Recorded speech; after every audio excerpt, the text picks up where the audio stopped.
I had never before experienced to that extent the feeling of hitting my own limitations, where you realize I'm really not good at those things, or that is the limit of my capacity. I cannot work longer hours than this, or kind of all of those elements of working alone, especially because most of the businesses I've started have been alone. And so that can be a place of real frustration, and the loneliness, I think you kind of can know in your head and kind of guess in your head.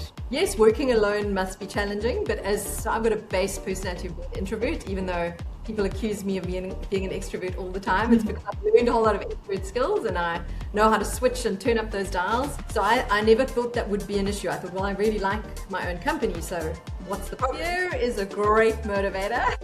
Yeah, one of the biggest, if not the biggest. So I'm a notorious procrastinator, so a deadline is magic for me. Okay. It almost forces my brain into being able to focus. So it's obviously not a great motivator, but there definitely are times when you don't motivate yourself, and then you sort of have to pay the price for that. So ironically, for my marketing business, there was a period of about 2 years where I felt quite stretched at the time with what I was doing, and I felt like I needed to not be pushing so hard. So I wanted to take my foot off the pedal, and I stopped doing marketing for my marketing business. Okay.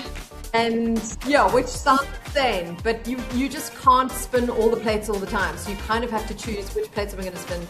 So I confess I neglected that plate for about 2 years. Welcome to Founder Real Talk, honest conversations about what it really takes to be a founder. Okay, so we are live. Welcome today for a next episode of Founder Real Talk, where we talk about what it really takes to be a founder behind all the highlight reels and, like the performance stories we see on some social media. And today I'm here with Lisa. Really excited about this episode here. So Lisa is a founder of many enterprises. For example, the Founders Cafe, the Murder Mystery Guide, the co-founder of the Flower Cafe, and Anago Marketing. Maybe I forgot something, like there's like a lot on the list. So I was like, wow, the founder. I love it. And also quite diverse. So maybe a short intro about you, Lisa. So Lisa helps founders to win attention in our world where there's lots of noise, lots of chaos, a lot of constant demanding from all different sides. Everyone wants to, well, today it's basically like one fights for attention, right? So you're supporting here with visibility and presence, and but behind all of that, Lisa is also someone who has repeatedly stepped into uncertainty, built from scratch, and most importantly chosen to do it over and over again, which I highly respect. So very welcome again, Lisa. I'm really happy to have you here. Thank you, Jana. That's so kind of you. I think we have that in common, that we have both being serial entrepreneurs. We just can't seem to stop starting things and trying out new businesses. So really excited to speak with you as well. Yeah. So how would you see that, for example, like in terms of attention, like when you look at yourself or like when you help other founders about attention and visibility? What I came across is that it's often not even a problem, like a marketing problem. It's more about I have to show up, and I actually have to show my own identity. I have to expose myself and like all the different facets and also some parts I might not like. So how did you come across that visibility, and like, is that really a problem? Like, so like kind of like a technique lots of founders have to really like, be present in today's, basically there's so much noise out there, right? Like, how do you actually find your audience? How do you get out there? Is it more like something that comes from within that might block you, or is it more like a strategy you have to create some visibility and like a personal story? In the end, like in the last podcast we talked about, it's always about selling. You have to sell yourself in order to get yourself out there, whatever. In every kind of scenario, you have to sell yourself. It would be interesting to see how you have experienced that, or what your take is on that. I mean, if we're all honest, we're all in the attention game. Yes. Because if you cannot get attention at the various stages of whatever you're building, you won't attract funding. Yeah. You won't attract customers or clients. So in a way, we're all having to wear a marketing hat on some level, especially if you're a one-man or one-woman show. In your Yeah. business, you know what that's like. You are switching hats, but you can't avoid your sales and marketing. If you do that, you will not have a business within a matter of months. Yeah, I think that's something we can all relate to. But I think, yeah, I've learned so much from, there's a marketing guru called Donald Miller, and is the one that I learned from about your brain and what you're actually trying to do, what the brain responds to in terms of messaging. And so effectively he says we're constantly scanning the environment. So Yeah. all of us, it's just how we're designed. I think animals are also like this because they don't want to get taken out by a predator.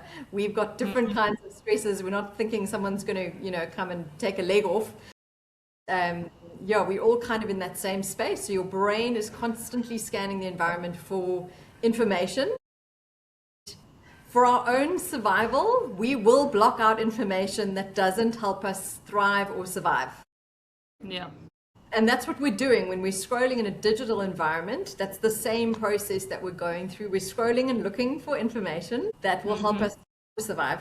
And we will scroll right past things that don't give us signals that they will fit into those categories within the first 3 seconds, which is why in the marketing world, there's such an obsession with hooks. And Yes. so, yeah, I think that is in all of us. All of us are wired in that same way. And so in terms of winning attention, that is why as well, you'll find marketers also talking about problems. So if you start with the problem, the person who is looking to solve that problem, to survive or thrive in that area, immediately you'll get their attention, right? Because that's top of mind for them. They're actively trying to solve that problem.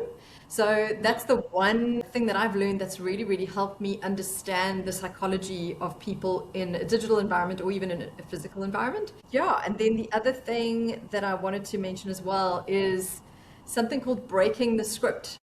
So there's an incredible woman, and I'm going to forget her surname now, Vanessa Van Edwards. If you're South African, you'd say Fun Edwards, but she's American, Van Edwards, and she's a body language specialist and like a human behavior specialist.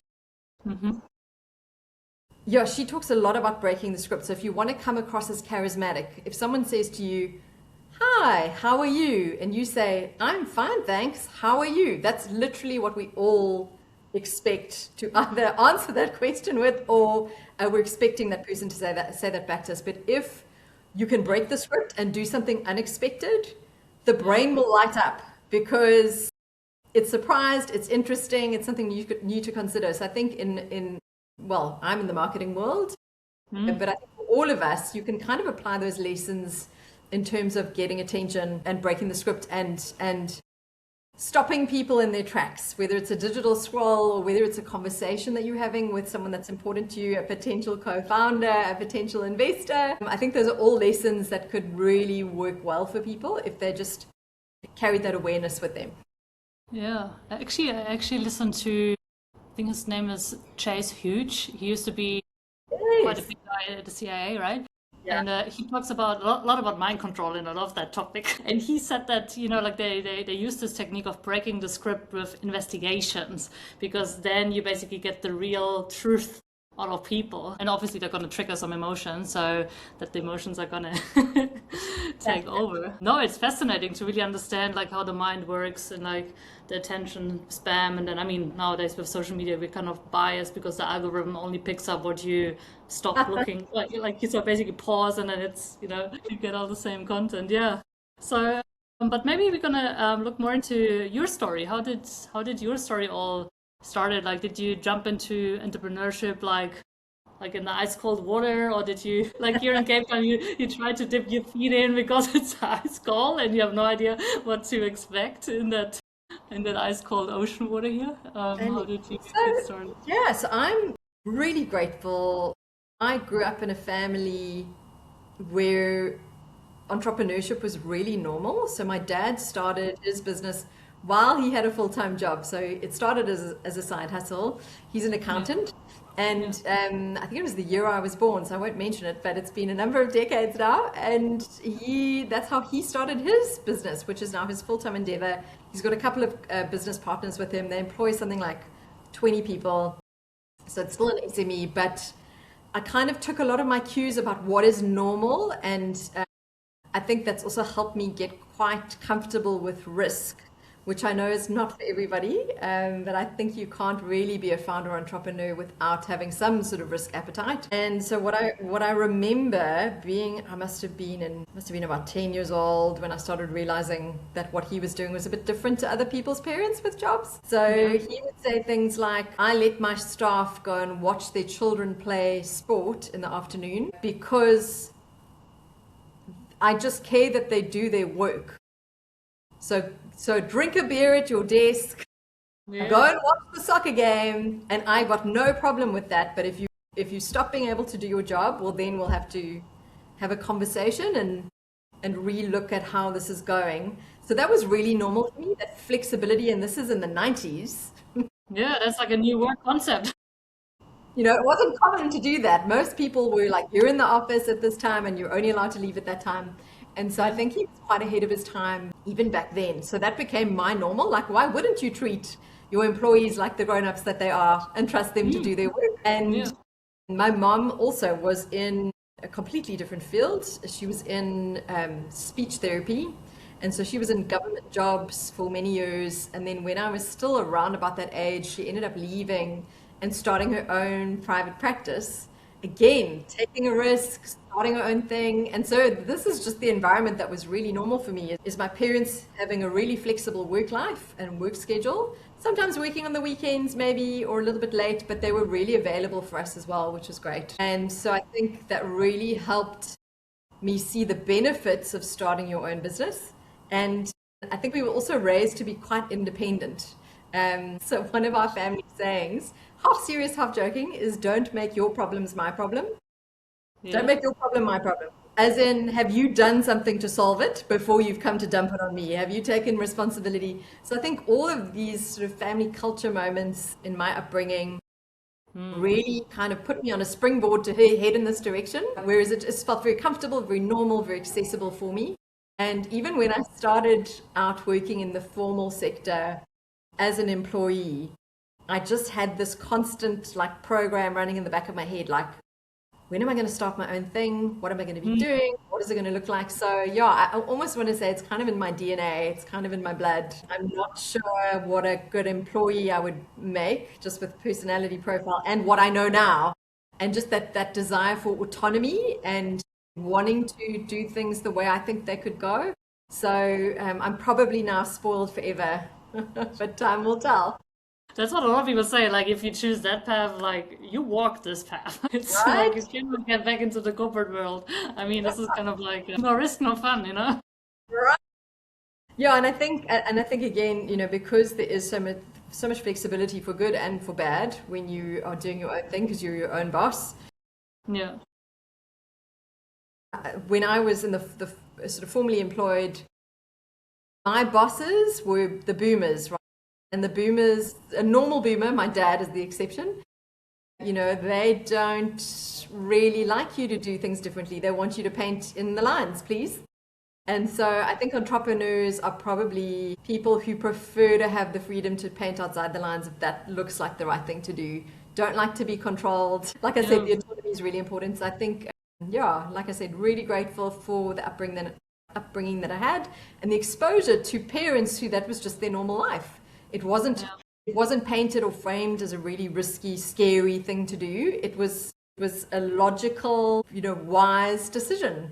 And why wouldn't you do that? Why? And my dad's always actually been a great encourager of taking risks, not insane risks or stupid risks, but he loves it when we are like, oh, I'm going to start this thing. He's like, go for it. So I think that's probably, he's probably been the main influence in setting my risk appetite, my sort of holding risk appetite level, whatever that is. So yeah.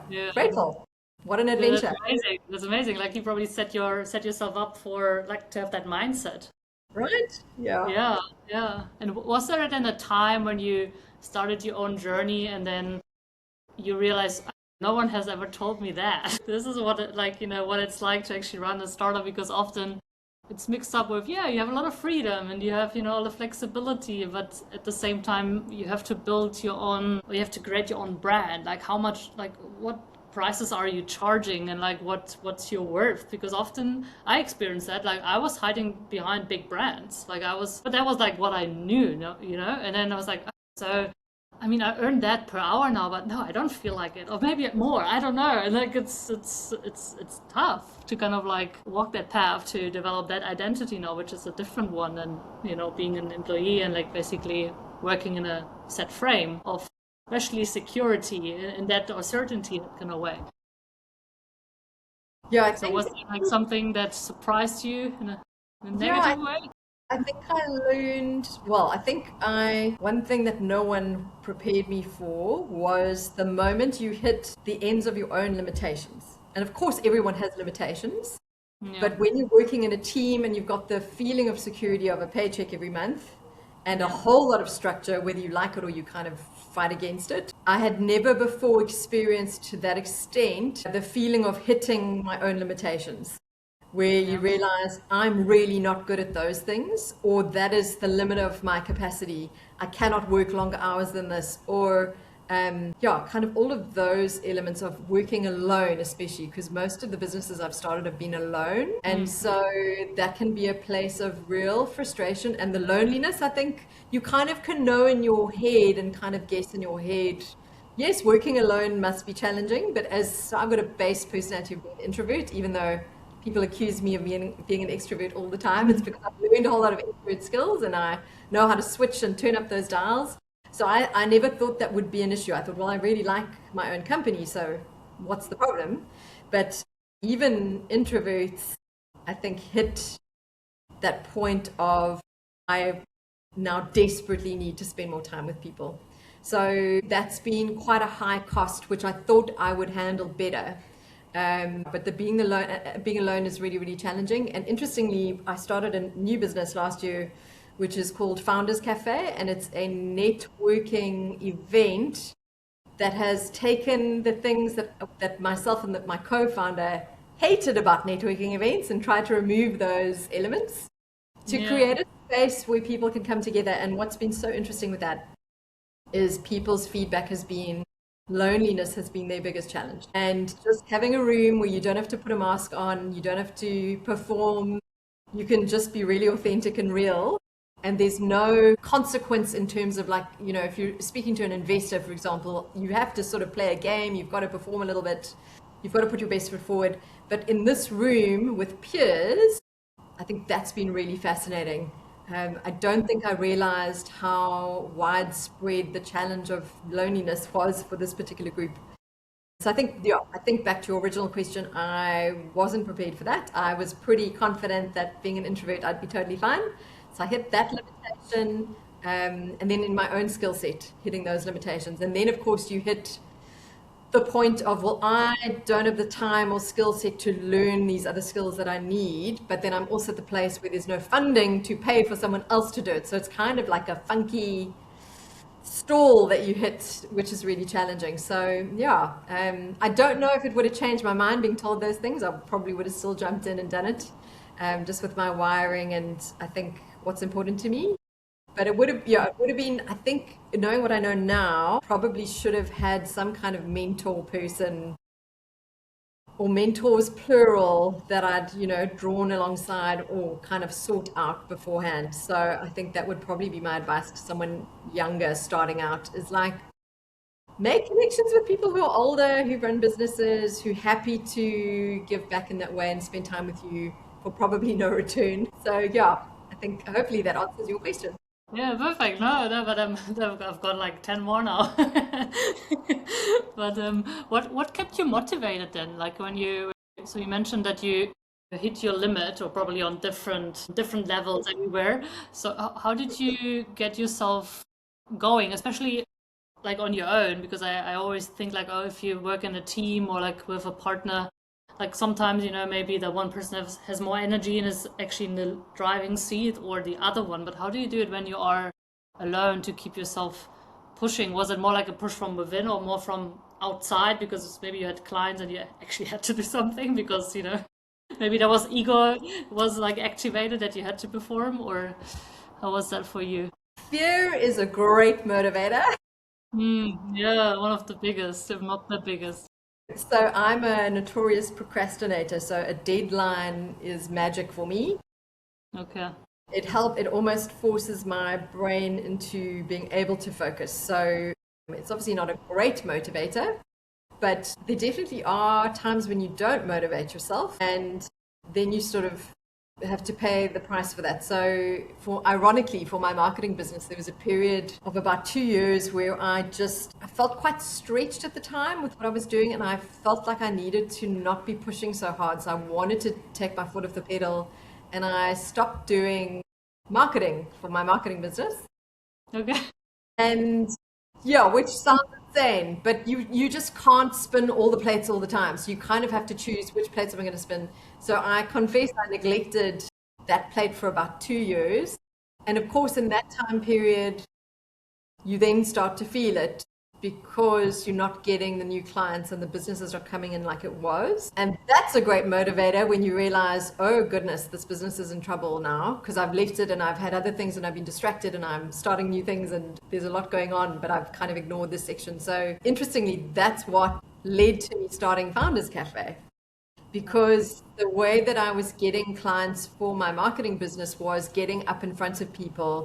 So I used to do, a number of years ago, I used to do Instagram training. So I do Instagram masterclasses in person for business owners. And the old adage is so true. People do business with people that they know, like, and trust.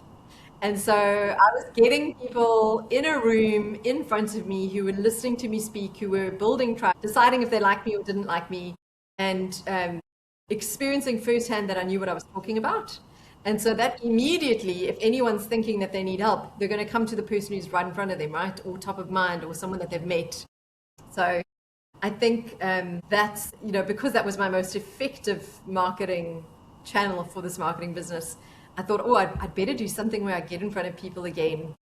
But I can't do marketing masterclasses. I can't do Instagram masterclasses because Instagram is not a mystery anymore. I think everyone knows.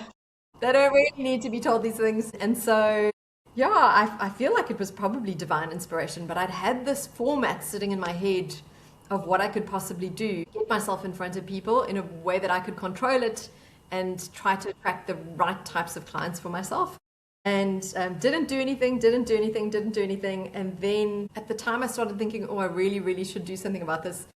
I jumped on a call with the lady who became my co-founder. Didn't know that she would, because I wasn't going to pitch that to her. I was going to pitch to her, hey, don't you want to be a speaker at this event I'm going to put on? And that's actually how Founders Cafe got born, I suppose, is she joined. And it's such a beautiful story of how, one person can do amazing things, but two people can do something exponentially better than just you by yourself.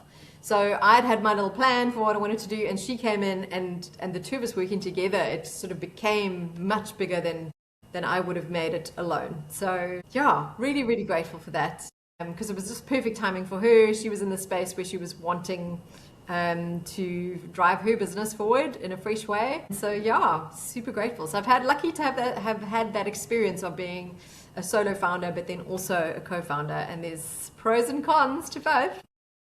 Yeah, it's both. Like I was just about to say, if you have the right partner, it's a plus, and that's like 3, like not just 2.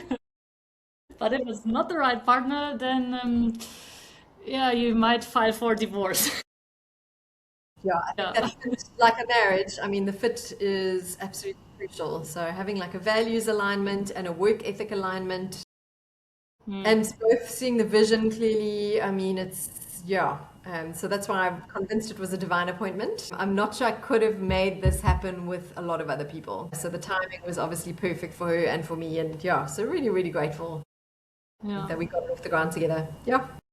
Yeah, no, but you mentioned exactly these 2 things, like the vision and also the work attitude alignment, because if someone is just like super highly driven and the other one is having other obligations or whatsoever, but just a different mindset, is also set up for failure in a way. Yeah. So how does your day in the life look like? Is it always kind of like the same? Like, are you focusing in particular on like certain healthy habits, so you save up your own energy, or is there more like free flow? For I believe you're quite creative in a way, and so you need more space to kind of like unfold some ideas. How does a day in the life of Elisa look like? So I've actually found I'm enjoying working more now that I've got structure. I tend to prefer to want to be unstructured in my personality. I'm finding that the structure is really helping me. So what that looks like is going to bed early. So I try to go to bed. I'm such a granny on the inside now. I try to go to bed at 9 p.m. because I'm getting up at 5:15 in the morning every day.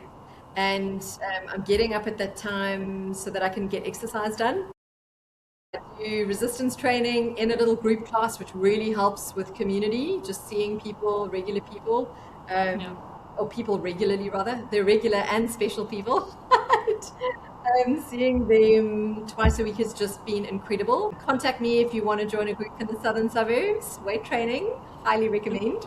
Right. So, and that's all great for, just looking after yourself long term. Resistance training is all the rage now for bone density and, for women heading into perimenopause and like even your brain and your ability to focus. I mean, there's just so many benefits, metabolic health for that. So that's been a game changer for me. Like I almost can't imagine myself not doing that ever. Like I feel like this has to kind of be a staple for the rest of my life, which is a strange thing to think about, but it's been that powerful for me. So I do resistance training twice a week. I go on a walk with a walking friend early in the morning, and then I've got a prayer meeting on a Wednesday morning that's also early. So my life is, I'm now an early bird. I wasn't naturally before, but I've just embraced that's now my life. And it's really helped me as well to start off the day with either exercise or prayer, to start the day in the best possible way, because I find even with eating, I don't know how other people's journeys are going, but I find if I eat a really good, healthy breakfast, my ability to work better throughout the day is it's like chalk and cheese, the difference. So I try to prioritize that. It's a bit of effort to sort out your eating as well when you do get into the zone and you've forgotten to go and like pre-make all your food. So that's a bit of a hack when you've got to spend weekend time cooking. But I've just found that those pieces of structure have just enabled me to take advantage of creative ebbs and flows, because I think that's the other dynamic when you're in a creative space in terms of your business. Your business is your creativity largely. And so I find I have to lean into, I call them biorhythms, but I don't know if that's what they're technically called. But sometimes you are more creative than other times. And so maximize on when I'm really feeling like I'm really into something, I want to be able to sustain that for as long as possible. So I've just found that the structure really helps me to do that. And then I've also noticed if I'm not in a certain space, I should not force myself to try and get into that space. Like keep it natural, do the tasks that kind of you can do and you want to do for the mindset that you're in on that day within reason, depending on whatever your other commitments are and deadlines and things. But I've tried to just learn to go with my flow instead of forcing myself to do tasks that I'm just not in the space to do in that moment. So I think those learnings about my own makeup and how I work have been super, super useful and helpful. And I wish I'd kind of cracked this 10 years ago, actually. That would have been really, really helpful. So. And how do you then, like, if you, like, do you still set up, like, for the week what you want to do and achieve so that you can measure some progress? Or, I mean, I get the idea that you're not following up on certain tasks if you simply don't feel like it. Like, I mean, I know exactly what that means. And you, like, it's a waste of time if you force yourself, basically. But how do you then establish that feeling that you have accomplished what you wanted to achieve for the week, and you see like, oh, you actually, you make progress, or there's something moving in your business? Is there a certain strategy you're following up there, or like something that tells you, okay, like? Yeah, I think for me, it just is the deadlines issue. So okay. I have my list of tasks, and that changes every week. I don't have the exact same tasks every week. It depends on which clients I have, on which business. Like, for example, I just got a bespoke murder mystery dinner that I have to write. And the client, for lots of reasons, kind of has come through late with a payment, because I won't start on this creative project unless there's some money in the bank, because it's like writing a book, and I can't carry all that risk, etc., etc., etc. So now I'm like, well, I've now got to churn out what sometimes feels like writing a book in a very short space of time because of all these dynamics that have happened. So, that's not a normal week for me, but now I'm going to have to shuffle other tasks around that to make sure that that all gets done. So I don't have like a I'm not that A-type in terms of measuring those things. For me, my satisfaction and sense of forward motion and progress comes from ticking things off my list, crossing things out of my diary, going, great, it's done. I can never think about that again, or whatever it is. So I think for my personality and the fact that I like to procrastinate or tend to procrastinate, it's ideally I would have a little PA sitting with me, chasing me on the things that I needed to be chased on, but Lisa has to do her own chasing. So yeah, so it's not really a big system for me, but it is the keep my challenges because I'm creative and I can be a little scatty, is to try and bring it all down and make it concrete and be a bit strict with myself if I've got to jump through certain hoops and meet certain deadlines and do work I don't really like doing to get to the work I really like to do. So yeah, it is self-discipline at the end of the day, which all of us need, because there's no one cracking a whip behind me, you know. You leave your parents behind at some point. Your teachers are left behind, so it's you and yourself sorting it out. And all the other voices. Yeah. Yeah. And what do you think, where does that procrastination comes from? Was it also like that you operated like that as a teenager or like as a child? I did. Yeah, like for exams, I used to really struggle to sit down and study. I'd know the exam is on that day, like Wednesday's coming or whatever. And I would know for weeks, because you get in school, you get your exam schedule weeks ahead. And it would be the most difficult thing for me to sit down and do it. And eventually the fear would kick in, although, oh, you'd better do something. And then I would probably start studying maybe 2 days ahead of time. Yeah, so I don't know enough about procrastination to claim authority on it, but I think it's probably a characteristic of creatives as well. And probably ADHD, ADD type people. So yeah, I've just kind of learned to manage that. I don't think I can turn myself into a totally different person. Sadly, would love to be able to be super disciplined and start things weeks in advance. But I think overall, I've realized I've learned how to choose the path of least pain. And that's where my discipline probably stems from. It is less painful for me to start this new murder mystery dinner plot, which is like writing a book. Start that today or tomorrow because I've got to get it done by a certain date and all these other things that are on my plate, than for me to wait until 2 days before I have to hand something over to the client and then try and put it together. So I think there's been a maturing, thankfully, over the last couple of decades where I'm not, waiting and then getting into a flat panic and then cramming everything into the last minute. Although I did well enough at school, this is the challenge. I procrastinated and I still got decent marks. So that probably wasn't that helpful in terms of developing like really healthy, balanced approaches. But yeah, I think the principle of being able to choose the path of least pain, I've learned that actually just start it early because that's less painful than leaving it and then being really stressed out and possibly compromising other works. Yeah. What a journey. So interesting reflecting on this. I'm not sure I've ever thought about it. No, it's just like really interesting how different people operate. And like, that's also one thing I realized no one is really talking about how do founders really like work? Like, what are the systems they're using? I mean, there's no right or wrong. It's just like, like for example, I have a time budget and I just love to tick things off and I need to track it. So otherwise, and I remember I was even doing that for my brother because he loves to procrastinate. I was literally putting up marks when I used to live with him together so he could tick it off. Wow. Did he get the same satisfaction though? Sorry? From the tick?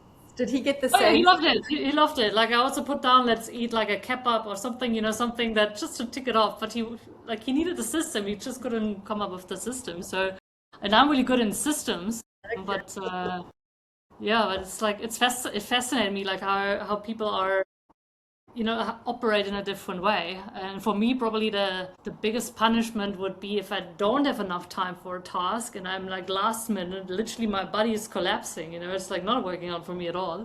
So that's why I'm actually handing it already 2 weeks before. You two are choosing the path of least pain because you know that's the experience I'm going to have and I hate that experience. So I'm going to do this now so I don't do that.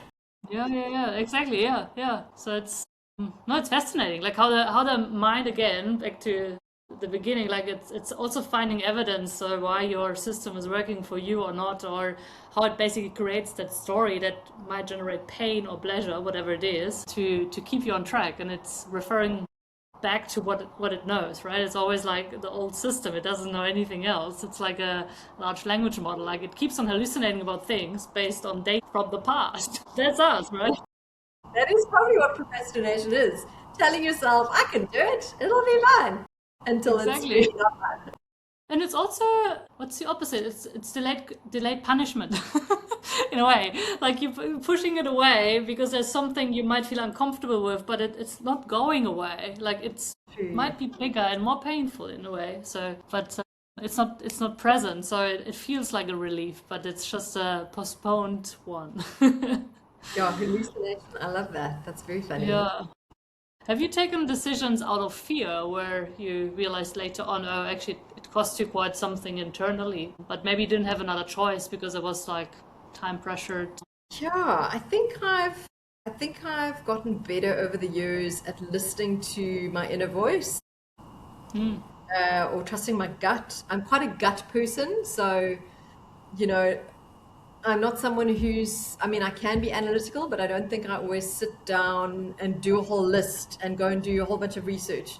I think I trust my intuition a lot. And so I tend to follow my gut, follow my intuition, in terms of decision making. I mean, I once agreed to take a job. So I had started my own business. And as with all business, there's ups and downs. Things get really hard and then they get better. And I must have been in a dip with my business and just struggling with the pressure of having to hustle all the time and keep finding clients and, just keep doing this thing alone. Because there are moments where it gets really tough and you reevaluate and you ask yourself, why am I doing this? And so I definitely have those moments every few years. I'll just have a few months of just re-looking at it. Should I be doing this? Is this the right way forward? I don't want to assume. And so I got approached by somebody to do a marketing job. Mm-hmm. We spoke about it. I started to have a little niggling feeling, which is now I would go and I would put it down immediately now with that feeling. But I think because what was being dangled in front of me and offered to me seemed like this amazing role with possibilities. And the problem with telling people what you're looking for is they can just tell you that that's what they're offering you. That's exactly what this is. You'd have this need for these things. That's what this job will be for you. So in this whole process, I started feeling a bit of a lack of peace and a discomfort inside, and my gut started just having a bit of a question mark there. I won't go into the details, but I eventually realized this is definitely not the right thing. So I spoke to a psychologist about this in my journey because I thought you can't always trust your own opinion on everything. There's an amazing proverb about if you get many wise advisors, your plans will succeed. Let me not just try and figure this out alone. There's people who've got more experience and who can actually. So while I was on this journey of, this person had approached me and told me, oh, this is going to be everything you've dreamed, it's going to be wonderful for you. And then I had this feeling of, wait, I'm not sure about it. So I journeyed with this psychologist, not on a professional level, just as a friend. And when I decided to turn the job down, the journey we'd been on was talking about this person offering me a job, a psychopath, not even joking, like an actual psychopath / sociopath. And so he very great psychologist, didn't tell me what to do, just listened and said, maybe get that in writing. Interesting that you're feeling that way. Okay. And when I turned it down, he said to me, oh yeah, it was a psychopath. No. I think that's kind of my go-to story for trust your gut. If you feel any niggle, any lack of peace, any hesitation, don't brush that under the rug because you'll be told all the things that you want to hear in that moment because you've told them what you need. And so, I started making that decision out of fear, but I was so grateful that as soon as I turned it down, I just felt relieved. And so that for me is a great sign of making the right decision is either way when you make it, either you're like, oh dear, I don't have any peace about this, or relief, I dodged a bullet. So yeah. And then so every time I've had those moments of thinking, do I exit this whole entrepreneurship thing? The doors have never opened to go back into the working world and to become an employee. So I feel like there's something to be said for staying the path, and every time there's an opportunity, potentially it doesn't work out. So I'm like, okay, clearly this is me living the founder life until further. Yeah. And how does it like how did it start for you? Was it like it went up like exponentially? So you or was it more like well you were excited but nothing really happened and like like you were on this plateau and then eventually you hit off and then the backflips and the forward flips started as well? No, there was no exponential. Unfortunately, that was Okay. very exciting. But also, actually, I think it's for our benefit when things are slow. Because if you Mm, grow too quickly, you can blow it up with success. You can blow it up with too many clients at the same time or too many, whatever you're doing. So yeah. I am grateful that it was quite a gentle, longer Start, yeah. trajectory. And I've also learned to lean into what my strength is. And I'm a bit of a visionary. That makes me sound like I think I'm amazing. Like, I'm not trying to sound like that. But I tend to get ideas for things and want to run with them. And then I come up with another business idea and I get really excited about that. And I've got a huge amount of energy and excitement for that thing. And so, there's the Strengths Finder. What is it called now? Clifton Strengths. They list your Yeah. strengths in order, and my top two strength, my second greatest strength, or my first one actually, not my second one, it's my first one, is activator, which is making things happen. So I Yeah. get this idea, I get really excited about, and then in that moment, in that time frame, I've got an immense amount of energy to push it forward and get people involved and get other people excited about what's happening.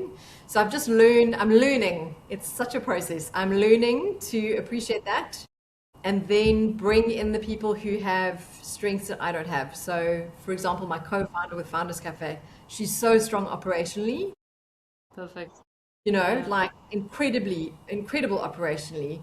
Whereas I'm like, let's do it this way and let's do this kind of advertising for it and let's shoot some crazy cool content. And so, she I think really enjoyed the journey as well of working with someone who's just a very different personality and skill set and, rubbing off on each other as well is such a gift. So, um, yeah, I'm learning to understand my profile and know what I bring and what I don't bring and what energizes me and what sucks the life out of me and to try and partner with people who bring what I don't have, which is, I suppose, how you grow anything really.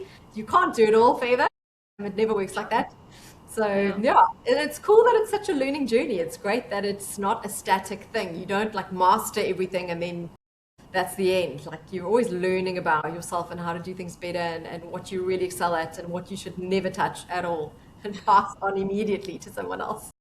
Yeah, and even if you recognize, oh, like you're not learning, that means you're not growing. So, like, you have to pivot in a certain way. I mean, it's all about like learning and hitting some kind of limits, and it's actually beautiful to work together with other people who complement you, and also hire people who are the best in that area. Like, there should be actually even, like, I believe they should be better than you in this area. Otherwise, why do you even hire them, right? So they have the expertise. And also another comment on this, like, because back to the beginning, like with social media, it often seems like when you start a business, like you have got this exponential curve, but this, I would say, it's a misconcept, because I mean, you're literally jumping into something you've never run this game.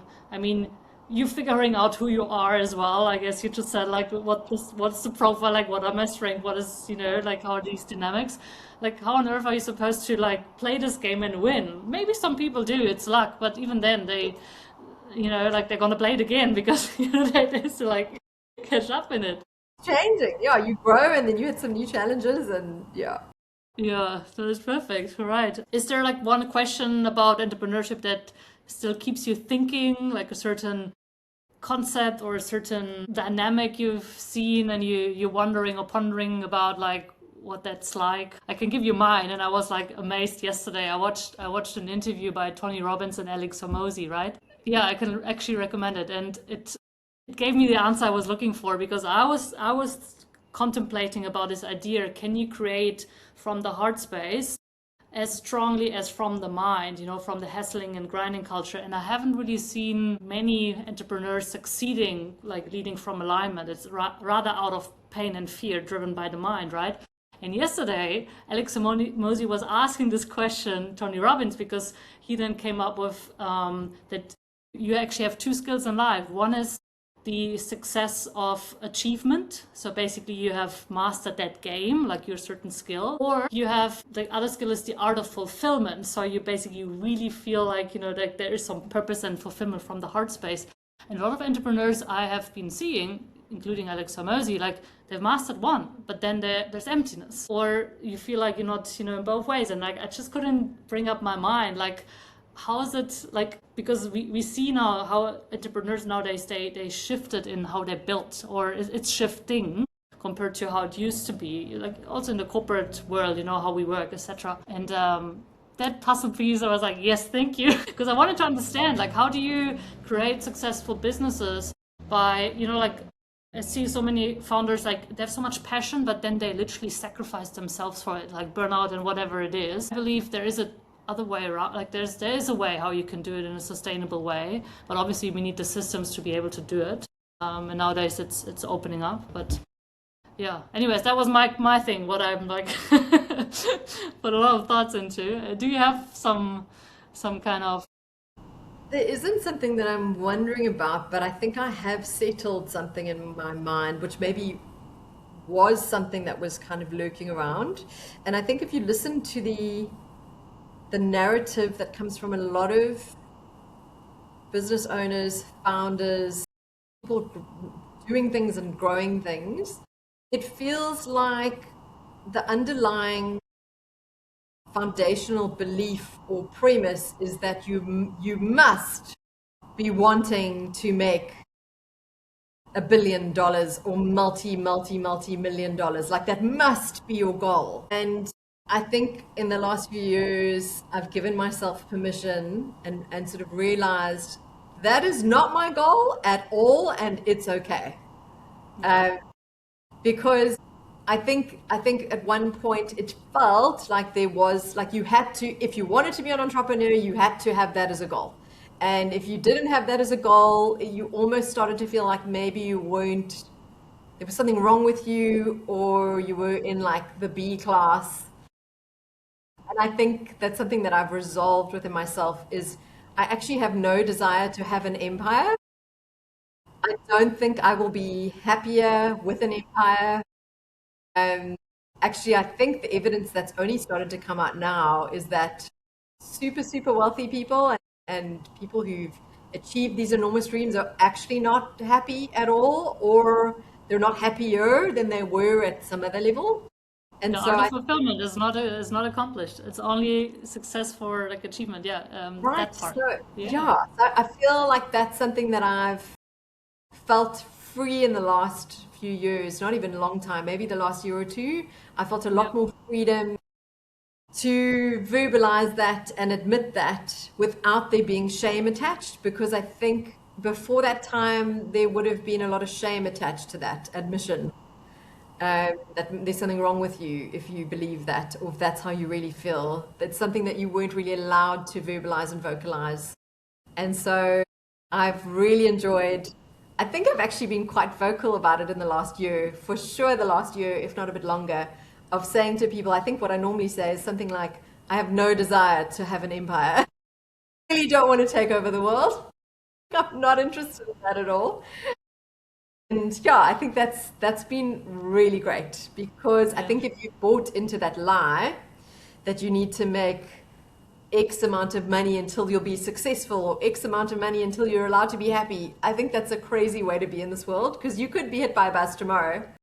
And then if you've given your whole life to this, believing this lie, that that's when you'll be satisfied or fulfilled or successful, I think it's just super sad. So that's kind of where I'm very happy that I've landed, that actually there's freedom to not want to take over the world, have an empire, make $1 billion. Like, it's actually great. You don't have to have those. There has to be your own definition of what it means to be successful, or like also according to your values, what's your hierarchy, like what do like, are you like more focusing on family? Like then of course it's like it's really difficult to build your $1 million business if your priority is actually the family, or like what is like basically it's all based on priorities and your values, and then how you Yeah. otherwise there's going to be an emptiness, like if you just wanted to follow up on this concept X, So yeah. yeah, I've really enjoyed leaning into that and being vocal about it. And I think it's important that people come to that own realization for themselves as well. What are you chasing here? Why are you doing this? Are you living by your own set of values, or are you just receiving the messages coming from social media? This is what it must look like. So, yeah, it's no longer a question, but I think there was a time where there was this underlying feeling of I'm falling behind because I'm not doing A, B, and C, and I can see other founders in my niche, in my area, are doing A, B, and C. I've so gotten rid of that now. I'm really happy about it. Yeah, Yeah. just do you. That's perfect. Yeah. Wow. No, thanks so much, Lisa. We're coming actually to an end. The last question is usually like, what would you like others to talk more about? But I guess this, like, you just answered it already. Yeah, that would be one. Is there something the community can support you with? Anything the listeners can support you, your Yeah. businesses? Yeah, that's such a lovely question. Thank you, Anna.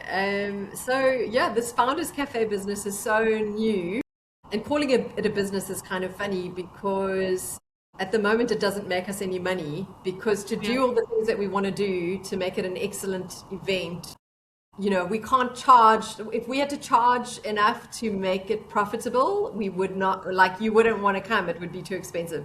So I think just for people to sign up to the mailing list, Mm-hmm. to attend. We'll be running one this year in Cape Town. And yeah, that's really the main thing, is to build community and to join that space where you can be authentic, where you can put the mask away, not perform, and come and just feel like you're not alone with other people who are doing the same thing, and trying to also do something in South Africa, which is lift the country, lift the people. So yeah, that would be it. Is sign up to the mailing list and try to attend our events. We'll also be doing, God willing, we'll be doing dinners as well. So more intimate dinners for CEOs and founders in Cape Town. There is flutterings of excitement for it in Joburg, but we just don't have the capacity right now. But yeah, just to be part of it, to come and I do a call out for someone who wants to run your event formats. I mean, if this sparks your fancy, maybe if you reach out, who knows? You can start a franchise already, There you go. or like a branch. Yeah, that would be Okay, amazing. perfect. Yeah. No, thank you so much, Lisa. It was really nice having you. Thank you, Yana. So lovely seeing you again and chatting. And yeah, I love what you're doing here. Thanks for listening. Hit subscribe so you don't miss the next episode.